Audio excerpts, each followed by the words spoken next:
This is Mama Shanti. This is Mama Shanti. Well, Yes, okay, you are. so explain about Mama's Naya and Mama Shanti. This is Mama Shanti, aka Naya.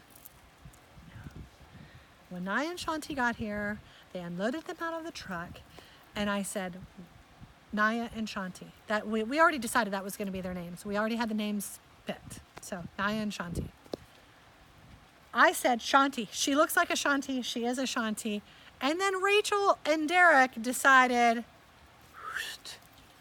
switch them, and that no, she looks more. This does not look like a Shanti. She is a Naya. So not to confuse people, this is Mama's Naya, and this is Mama Shanti. Other people know them as Naya and Shanti the other way around. So yeah, just saying. I can't not. They told me, ESPN. ESPN? Yeah. Tiger ESPN. Look, watch. I thought she was gonna come here. Hey, come here, Naya. Hi, love bug. See, Naya. See? Case in point. All right, well, welcome back to another Q&A with Hello. Naya, Shanti. Naya, Shanti, Naya, And me. Naya, Shanti, and Heidi. And Jamie, turn the camera around. Come on. Nope. All right. Not fair. Gonna ignore that request and just go ahead with the first question. Hey, if somebody requests to see Jamie's beautiful face, then she's not gonna have a choice. So everybody requests to see Jamie's beautiful face so we could sit next to each other and do a little Patreon cast together. Yeah. My co-pilot and Okay. partner in crime. All right. Anyway, this one is from Amber Drew, Hi, Amber. I love you. and she wants to know, how do you stay so grounded in caring but make time to self-nurture? I'm sure it's down to science now after so much time working with the animals, but it's still admirable that you do everything so well. Let me give my opinion Thank you. on this. I think, as with most people that give their life to caring for others, whether it be people or animals, it is always a struggle to find time to take care of yourself. And that's something that I'm always on Heidi about. Making sure you're getting enough rest and that you're taking care of yourself and taking time out. It's hard though, isn't it? Yes, it is very hard. Yeah. And then if you have a husband on top of that, that's a whole nother job. And kids. And then kids are another job. And as many of you know, Dakota was sick for a couple years. So that was 100% my focus. And by the time Jamie posts this, you're going to realize that we have 4 baby tigers. So that takes up so much more of the rest of my life. Each feeding is 2 hours. That if you add that up, that's like a full-time job, 8 hours a day, because I feed them 4 times a day, minimum 4 times a day. And don't forget washing their blankets. I think I did 4 loads of laundry yesterday of blankets and toys. 4 loads. So it's not even just those. I mean, and then don't forget trying to run the business. Oh, do these things that Jamie's been asking me to do for like 3 weeks now. Yeah, sorry. Sorry, I fail often. So no, I don't.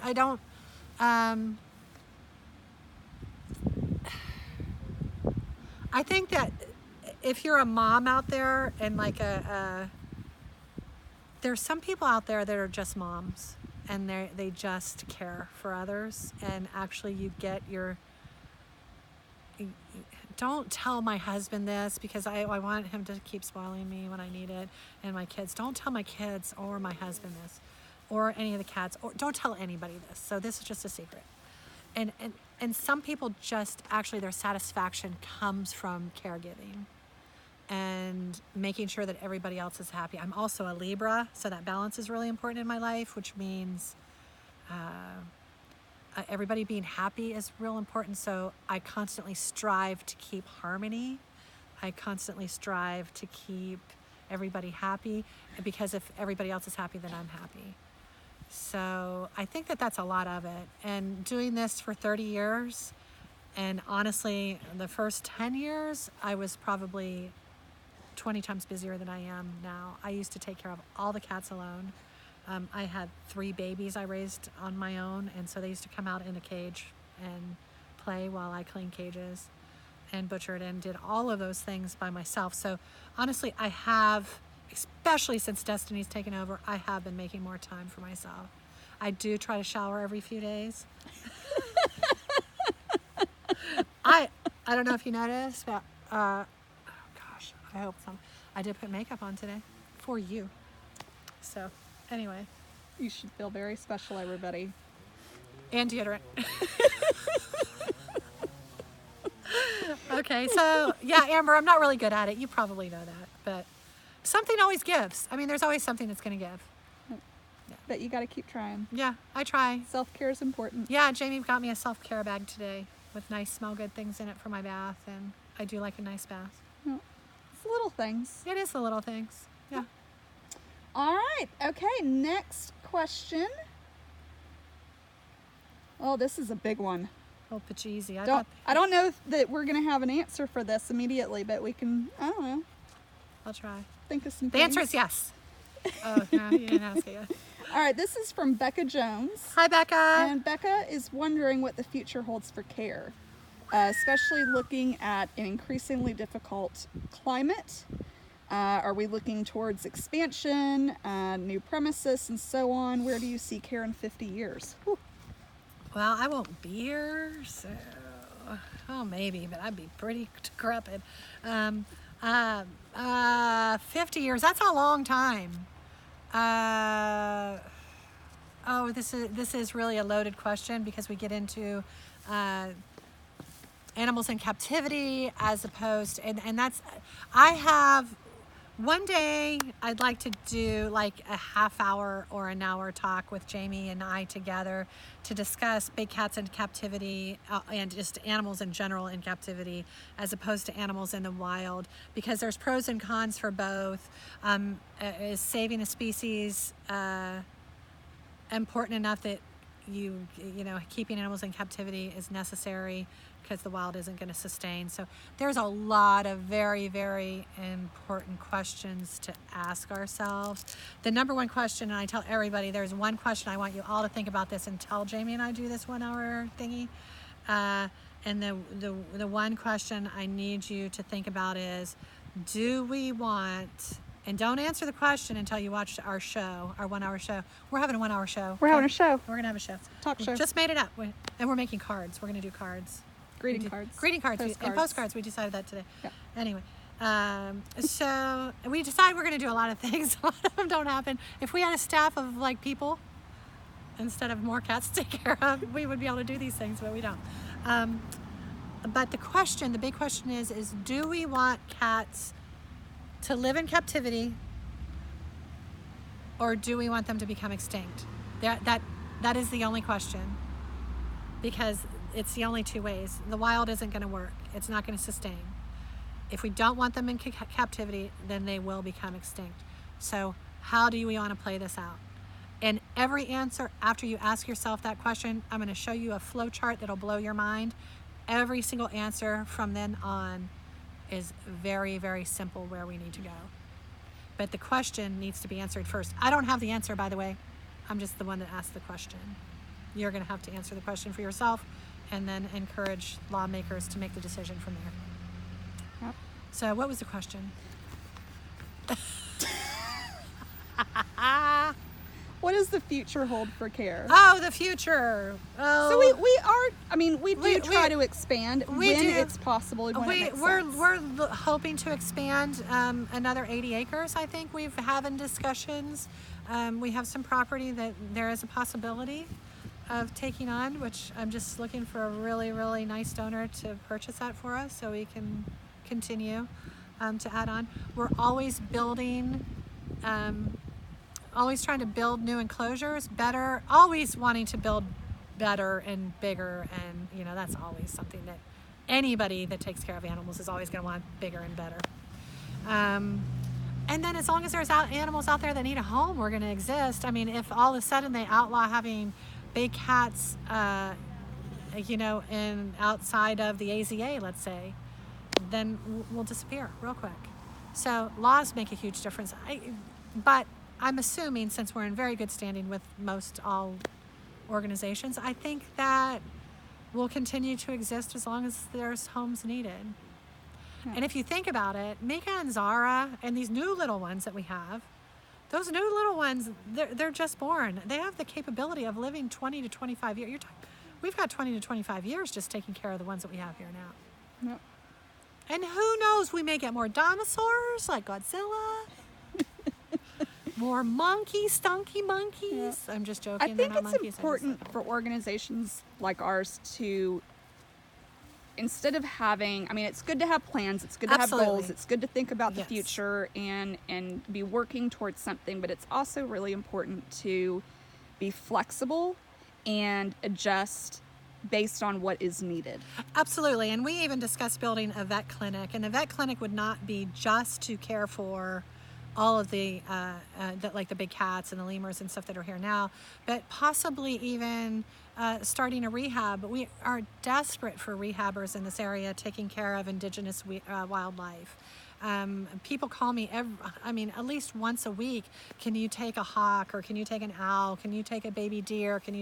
Well, we can't do that because we don't have the facilities to do that. So, so we do have some ideas of where we would like to go from here.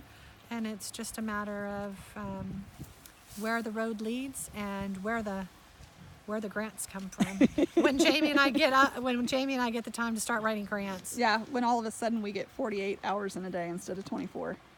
Oh, I'll just be feeding more babies. That's just another feed time. You're just taking up my time with more feedings. Anyway. Okay, last one for today. This is another one from Melissa Westfall. Hi, Melissa. This is a really interesting one. I love you too. What are some of the main things that you check on and sample during a necropsy? And have there been any really odd things that you've discovered? So many odd things. Everything's done in a necropsy. All tissues except for brain, because I don't.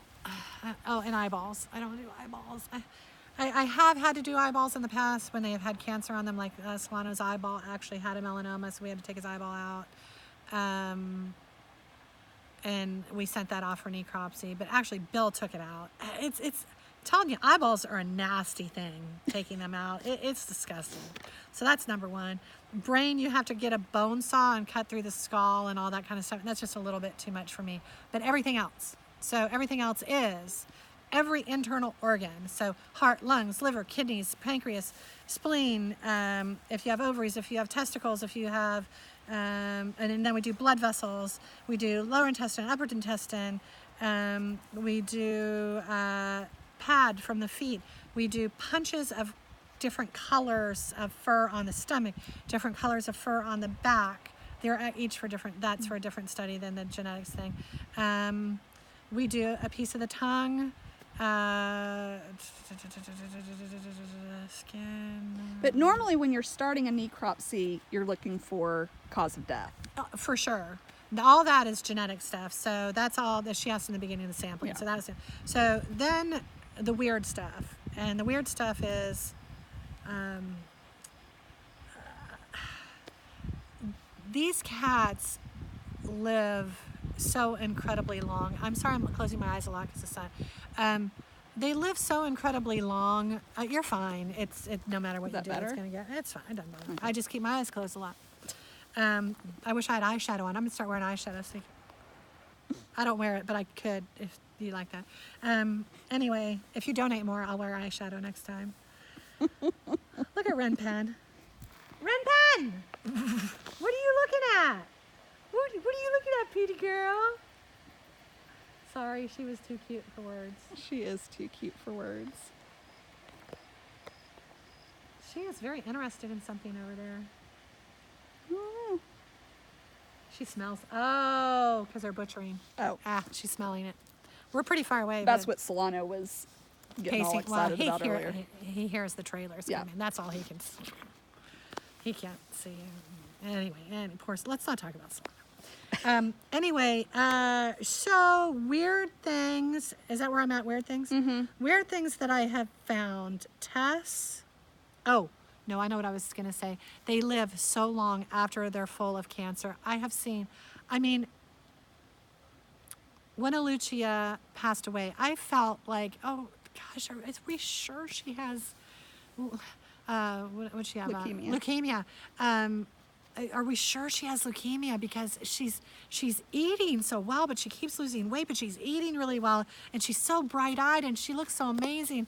And as we're euthanizing her, I'm like, oh God, I hope we're doing the right thing. And then I cut her open, and we cut her here down the middle, and I couldn't see anything but this liver. And I'm like, what the world is this liver? And when I took it out, I had to take it out very carefully because it was falling apart in my fingers. I lifted it out and laid it on top of her, and it was literally folded like this on top of itself. And when I unfolded it, it was probably this big. So what I've learned with leukemia, you either have lymphatic leukemia or hepatic, isn't that liver? Hepatic, hepatic leukemia, and that's what makes the overabundance of white blood cells. And so obviously, because I even was feeling her throat when she was sick, and I'm like, her lymph glands aren't swollen, you know.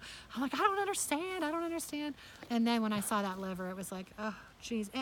I don't know how she could even function with that liver in there. I did not weigh it. I should have weighed it, but it was as big as Tessa's 52-pound uterus. Wow. Yeah, that big.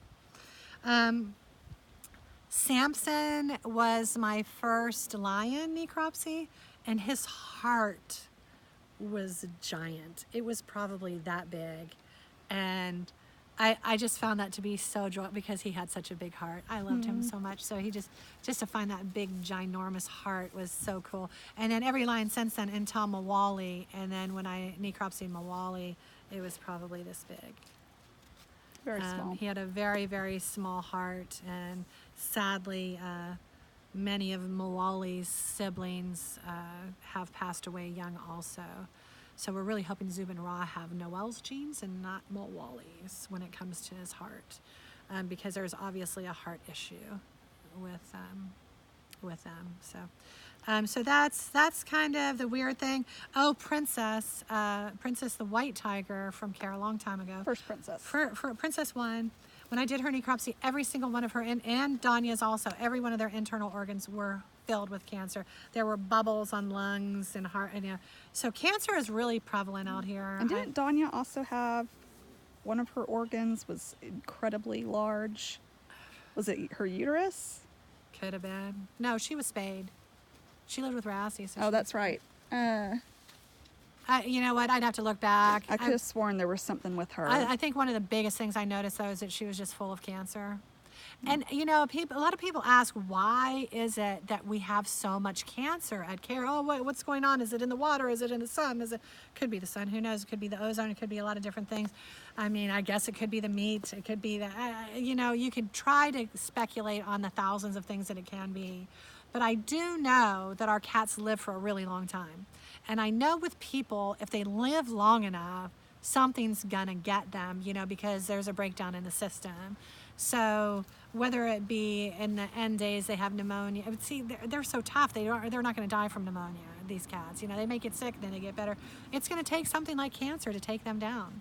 And when they live 20, 22 years old, eventually something's going to get them. Same thing happens in and dogs everything and happens, cats and you know, we don't do cancer screening like people do. It would be very difficult. Maybe someday we'll have the opportunity to be able to follow it a little bit more closely, but I wouldn't put a tiger through tons of chemo and painful things in their end of day when they're 20 years old anyway. It's, for me, I know some people may, and I'm not against people that do that, but as far as I'm concerned, I don't think that I would want to do that in their end of days, you know?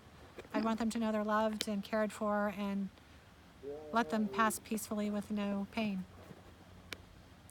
All right. Well, there you had it. Okay, is There that you have right? it, folks. That's it.